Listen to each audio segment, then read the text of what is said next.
Sometimes when I read poetry, I want to cry. Yes, I can cry. I'm a man, but I'm not afraid to cry.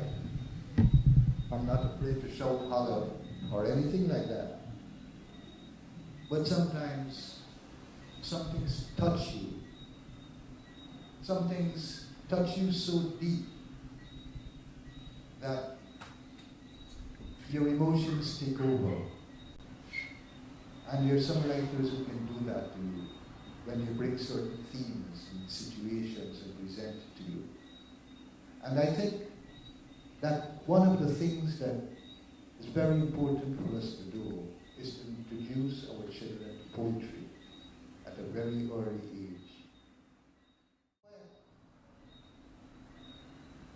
There is a poet, or there was a poet, a little man, a sad-looking little man. A sad-looking little man who still smiled and played. I saw him hold the baby one day. We were out. We were out having a drink. We often had drinks. We did more drinks than poetry. Oh yes, oh yes. I learned to drink as a poet. And I saw him take a baby in his hand and looked at his child and cried.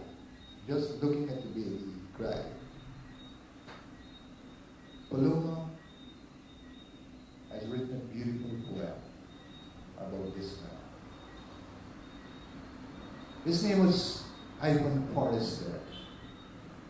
Now, Wilson Harris, Martin Carter,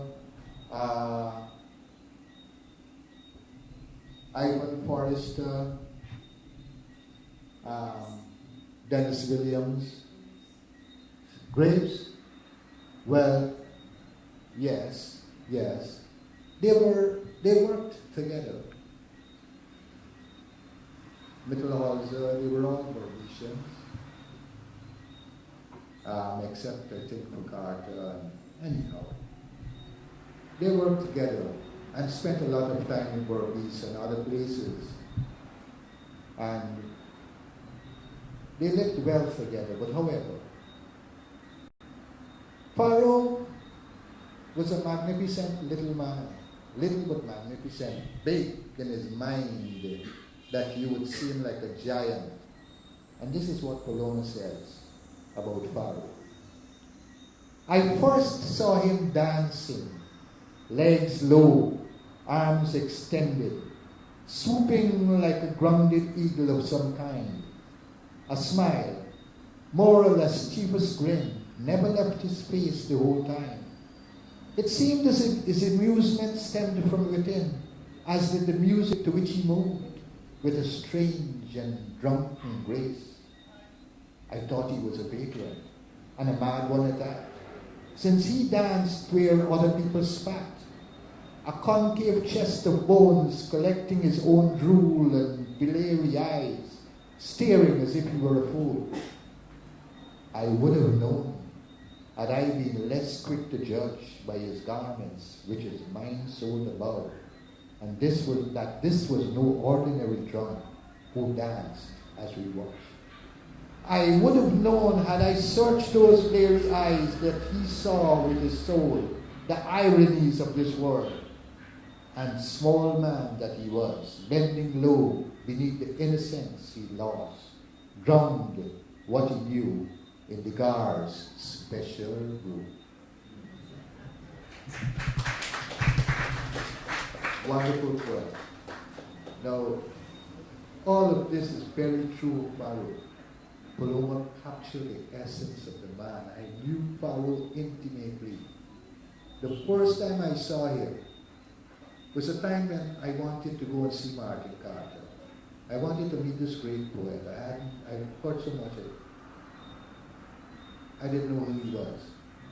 I wanted to meet him. So I turned to Brian Rodley and I said, Brian, you know Martin Carter, right? I said, could you take me and introduce me to him? He said, you don't need to be introduced to Martin Carter. He said, by a half. and go in the office and knock on the door, and you'll get to see market. And when I went, the first person I saw was Faro coming out the door towards me, and then he saw me. He stopped. He said, "Where you going?" I said, "I go in and see market." And he saw the heart, and he thought about it. Let's go.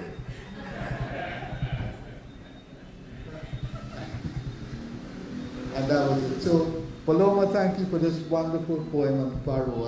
This is very personal to me. I love Faro.